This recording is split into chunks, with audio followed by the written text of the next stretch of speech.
Hi, this is Sarit Switzer, and welcome to the It Is Taught podcast, a podcast devoted to the teachings of Rabbi Shneur Zalman of Likkutei as recorded in his most famous work, the Tanya. My hope for this show is to make these teachings accessible and relatable to the average person, regardless of prior Jewish education or affiliation. The episodes follow the prescribed daily study portions and are meant to serve as practical lessons in how to live your life as your true self and develop an authentic and powerful relationship with your Creator. I have personally experienced the effects the study of this work has had on me, and I'm excited to share what I can of this knowledge with you. So please join me on this journey of learning, self-growth, and connection with your source.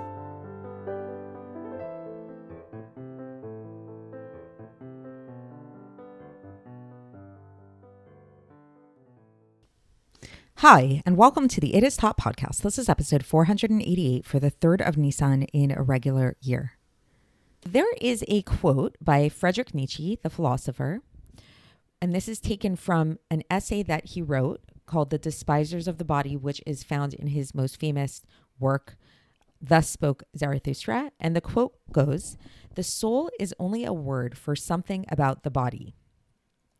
So let's just think about that for a second, and I'll explain how it relates to today's Tanya. So basically what Nietzsche believed, and this put him somewhat, it's disputed a little bit what type of philosopher he was, but it kind of puts him in the category of the materialists, in the sense that what Nietzsche was basically saying in this quote, the soul is only a word for something about the body. And what he essentially believed is that when we think about the soul, and when people have tended to think of the soul as this like spiritual thing that is very much apart from the body, he didn't believe that this was true. He believes that the soul was actually just merely a manifestation of the body in a certain sense. It was like a manifestation of a person's physical desires and wills for certain types of things, and like the highest kind of manifestation of them. Maybe one way to think about this, as far as I understand it, is like the way that a lot of neuroscientists nowadays tend to believe that when we experience different emotions or even spiritual kind of feelings, like if a person sits and meditates and they say that they experience this sense of being one with the universe, or they felt like they felt God and things like that, a neuroscientist might say, well, that's very nice that you're feeling these things, but actually we could break that down and show you what's going on in your brain on a very electrical level in terms of the neurochemicals that are happening. And these are just manifestations of different things that are happening inside of your body. So this might sound really heretical at first glance, right? But what we'll see in today's Tanya is that it's not actually, Nietzsche was not that far off, in the sense that when we think about the soul and we think about the body, we tend to really divide these two things and think of them as being really distinct things, really, really separate entities. And we sometimes actually go so far as to equate spirituality with God and equate physicality with non-God. And this is actually a bigger topic for another time, but maybe I'll make another episode at some point if it's relevant and comes up in Tanya, as to how spirituality is definitely 100% not synonymous with God or godliness at all. And it's something very different.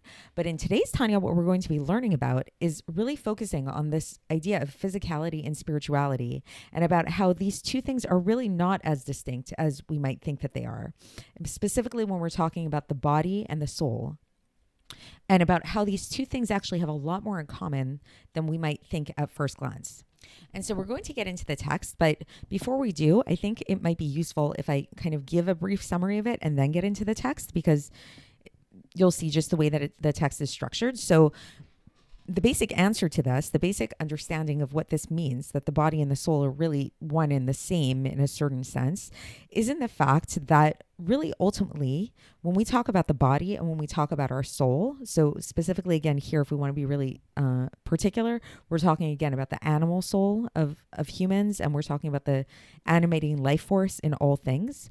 Both of these things are of this world. So when we talk about things that are of this world, of this physical world, they are both creations of God. And by virtue of them being creations of God, it means that they both conceal God, because we've spoken about this previously, but in order for God to create anything, he needs to conceal his light, because if he didn't conceal his light, if he didn't constrict his light in any way, there could be nothing apart from him. Nothing would be able to have any kind of distinct existence from him. We're going to get into this a lot more later on in the Tanya when we get into the book, the Sefer Shar Yechud V'Amunah.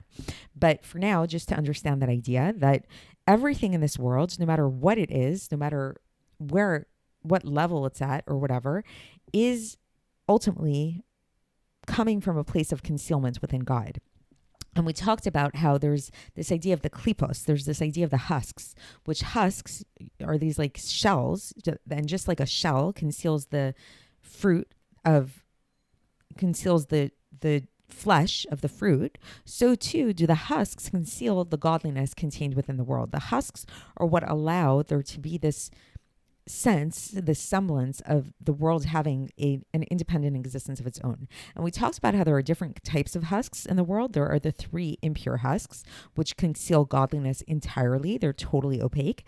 And then there's this other category of husks called klipas noga, which can be translated to mean a translucent kind of husk.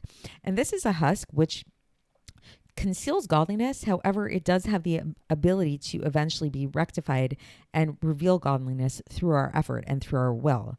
And this is the multitude of our world is made up of this klipas noga. And not only that, and this is something that we're going to talk about and discuss in today's Tanya as well, is that the 3 impure klipos actually receive their vitality from this klipas noga. So everything gets channeled through these translucent husks. So basically, to really understand what we're going to be learning about today is this idea of how, whether we're talking about the body or whether we're talking about the soul of something, whether it's a person or a tree or a rock or whatever it is, both the body and both the soul are both equally concealed, because they both equally come from this level of klipas noga by virtue of them being of this world, by virtue of them being creations of God.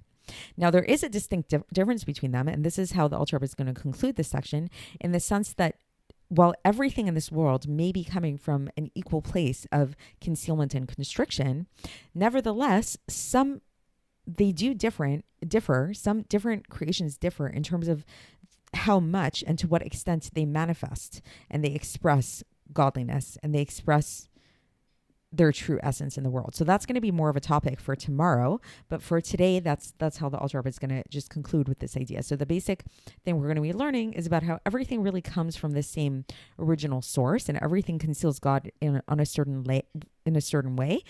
Whereas once it's like, okay, now we're living in this world of concealment. Now within that world of concealment, the extent to which they manifest their internal essential being is going to be different for each type of creation.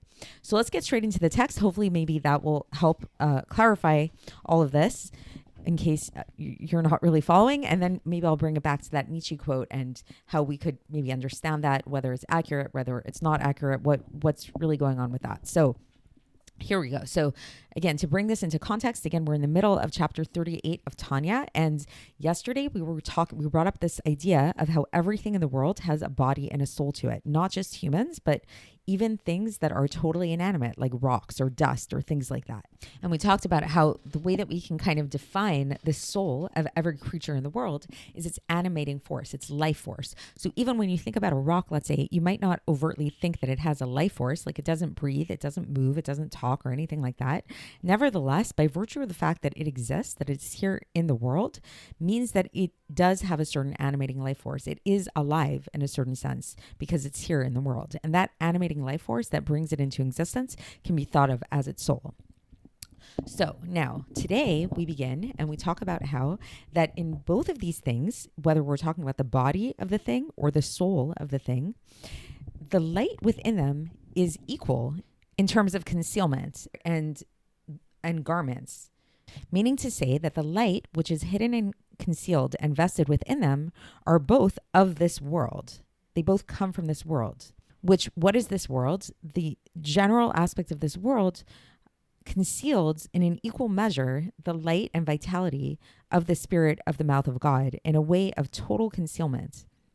of the concealment of his face is called Hestel Panim, and the descent of the levels in the various Hishtalshalos of the world. So Hishtalshalos, again, is this like chain reaction of descent from level to level in various different constrictions, many different constrictions that are numerous and intense, until it comes into this level of Klipas Noga that we talked about, this level of the husks, the luminous husks, to vitalize the entirety of this physical world, meaning all of the things in this world that are permissible and that are pure in this world. Because again, remember, we talked about how this Klipas Noga is related to things that are permissible in the world.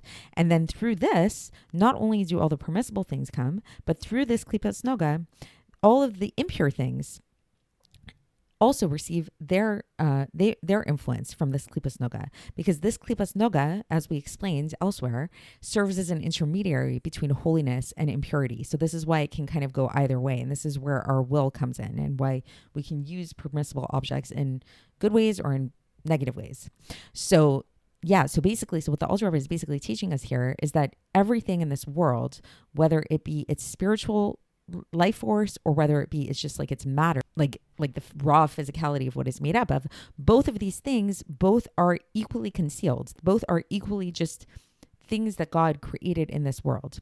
Nevertheless, and this is where the Alter Rebbe concludes, he says that the radiance, which is, what is the radiance? The radiance is the drawing down of vitality that God reveals and vitalizes through their garments, is not equal in all of them in terms of the way in which it is constricted and is influenced and manifest. So that's kind of a cliffhanger for next time.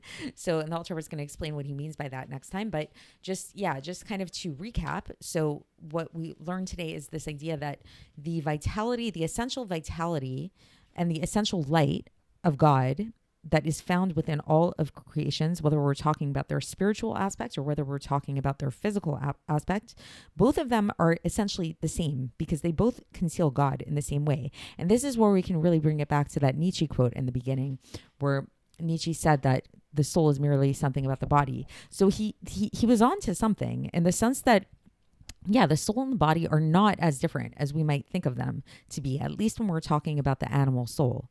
However, what we will learn about, and this is going to be the subject of tomorrow's episode, is how, well, essentially they might be the same in terms of their concealment and the radiance from which they come, the radiance which they endow to the world, that which they are manifesting to the world, is actually going to be very, very different.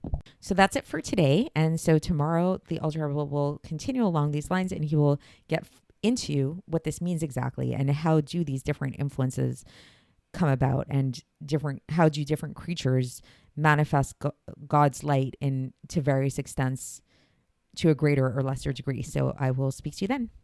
Thanks for listening to the It Is Taught podcast, hosted by Sarit Switzer. This podcast is dedicated in loving memory of my maternal grandfather, Avraham Yitzchak ben Binyamin HaKohen of blessed memory. Music by Shoshana. If you enjoyed this episode and would like to support the show, please share it with others and subscribe on YouTube, Apple iTunes, Spotify, or wherever you listen to podcasts. And make sure to leave us a 5-star review. To find out more about the It Is Taught project, including more information on my soon-to-be published book, please visit our website, itistaught.com. To catch the latest from me, follow me on Facebook, Instagram, and Twitter. Looking forward to speaking with you tomorrow, and until then, have a great day.